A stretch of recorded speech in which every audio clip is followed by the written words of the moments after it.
गइले आता भागली से का रे आता ए अनिल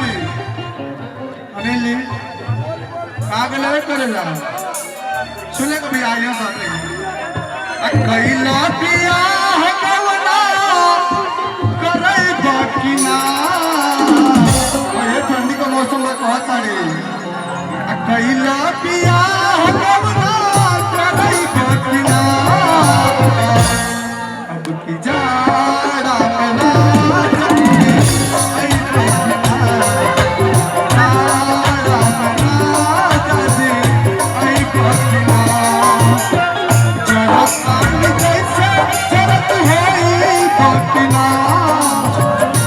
पूछा तारी ताले को फोन के गाई भैया के तरह जन मालो सबका के का पूछा तारे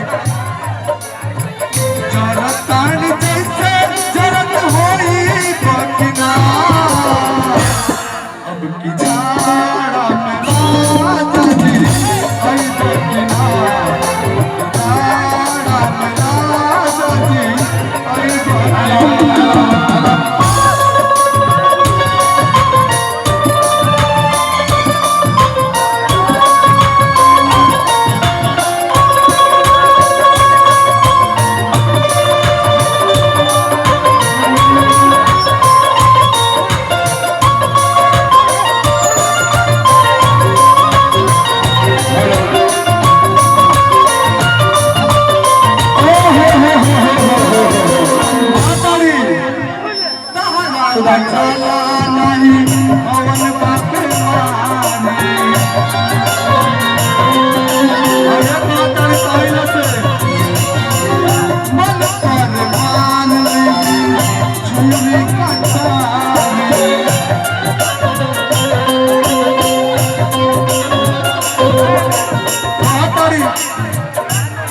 रोज रोज खाली रहुआ झूठे बोले नहीं कहता नहीं टिकट मिलते नहीं थे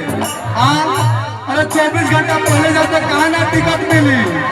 बहुत आ रही जल्दी से बोला टिकट कतई बकिना जगदीश भैया अरे आपका पता नहीं महाराज बहुत आ रही जल्दी से टिकट बोला कतई बकिना जाड़ा में राजा जी आई बकिना जाड़ा में राजा जी आई बकिना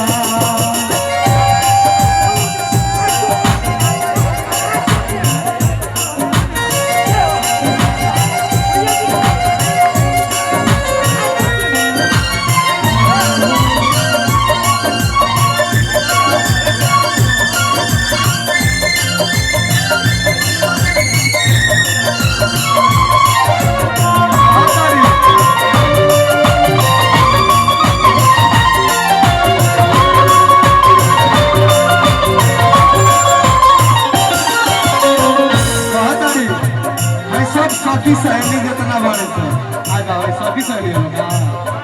बहुत अड़ी सखी या सहेलिया सोको मारा कालो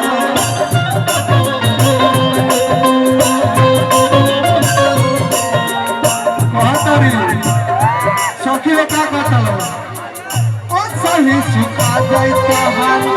भरल खजाना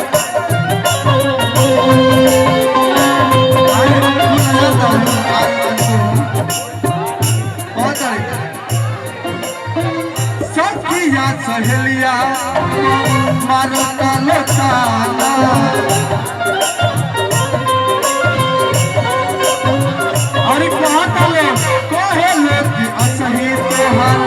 सूखी खजाना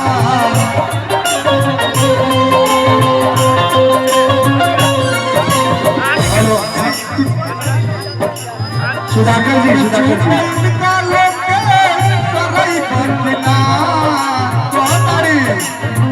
सिंधु चुप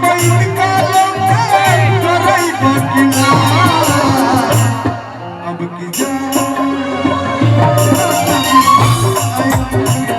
जिया जिया राजा जिया के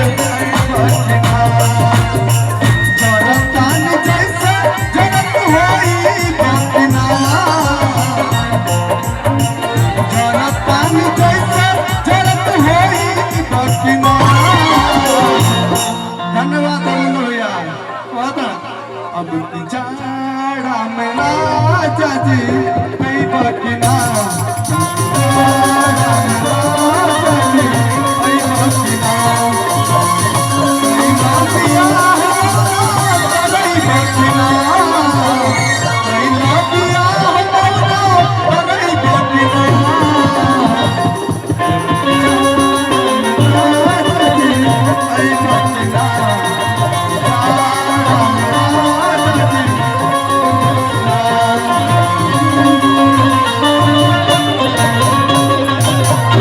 क्या क्या बात है सुधाकर जी, आइए आइए, बहुत बहुत धन्यवाद।